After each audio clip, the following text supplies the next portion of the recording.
on this planet. You may ask yourself, why did you say Muslims?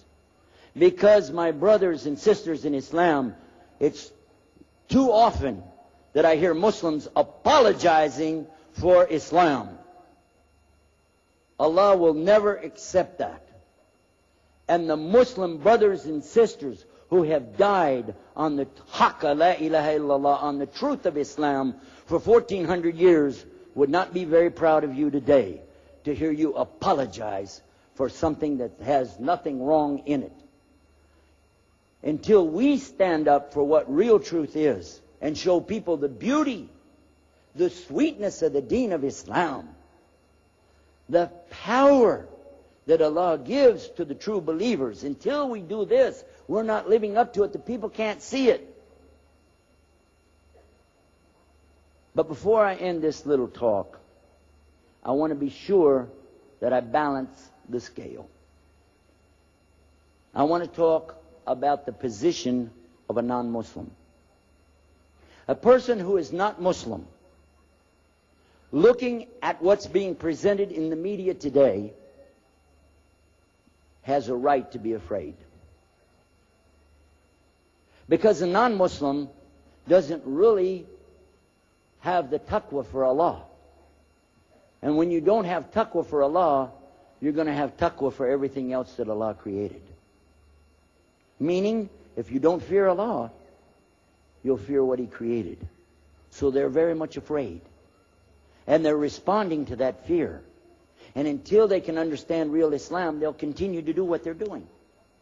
They see us, 1.5 billion people in the world, as a threat, as an enemy to them. Because we have not lived up to the message.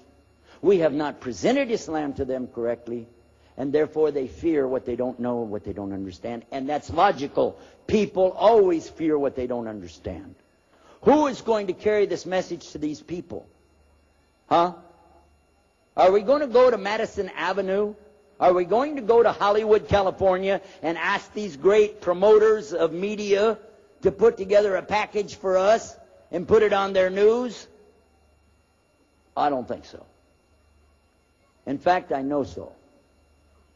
The way that we're going to present this message is the way that it was presented 1400 years ago.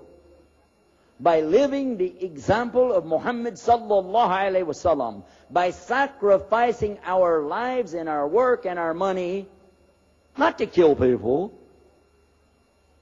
but to kill inside of ourselves this nafs, so that we can stand up and be real Muslims. So when they see the sweetness of the deen in us, they're going to say, I want to be like you. I want to be like you. And when you look at yourself in the mirror, ask yourself, is this a person that other people would like to become like? Because if the answer is no, then you're not representing Islam, are you?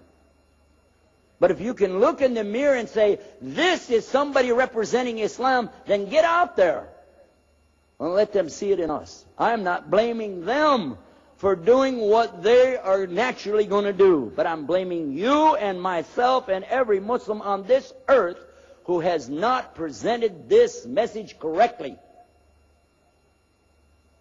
Let us make a firm resolve from this point forward that when you leave out of this building tonight, that it's not the same person who walked in here. That your life is changed. That we are a better person. That we're going to abide by the rules, regulations, and commandments of Allah subhanahu wa ta'ala, and following the sunnah of His Rasul sallallahu alayhi wa sallam. Let us make that resolve. Let us ask Allah to guide us first. And in so doing, help others to see the beautiful guidance of Islam. Ameen. I ask for the guidance of Allah. Ihdina siratul mustaqim. Ameen. I ask for the guidance for all of the people that Allah give hidayah. Muslims and non-Muslims. Ameen. And I ask that He give us the good of this life and the good of the next life, and save us from the punishment of His fire. Ameen. ربنا اتنا في الدنيا حسنة وفي الآخرة حسنة وقنا عذاب النار. آمين. ربنا لا تزغ قلوبنا بعد إذ هديتنا وهب لنا من لدنك رحمة إنك أنت الوهاب. آمين. اللهم صل على محمد وعلى آل محمد كما صليت على إبراهيم وعلى آل إبراهيم إنك حميد مجيد. آمين. جزاكم الله khair. I ask Allah to forgive me for any mistakes. Anything good said here tonight was from Allah. The mistakes are from myself. Subhanakallahumma bihamdik, ashhadu an la ilaha illa ant, astaghfiruka wa atubu alayk. Bismillah, alhamdulillah, wa salatu wa salam.